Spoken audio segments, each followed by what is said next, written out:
Xəritədə rəqəmlərlə göstərilmiş ölkələrin heç birinin 16-cı əsr tarixinə aid olmayan cavabı müəyyən edin.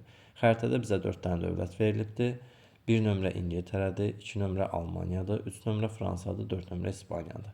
100 illik müharibədə iştirak etmələri 100 illik müharibə 1337-1453-dür.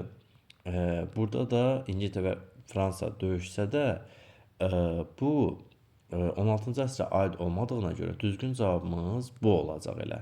Kəndli müharibəsinin baş verməsi 1524-25-ci illər Almaniya tarixinədir. Bu 2 nömrəyə uyğun gəlir və 16-cı əsrdir. Buna X qoyuruq.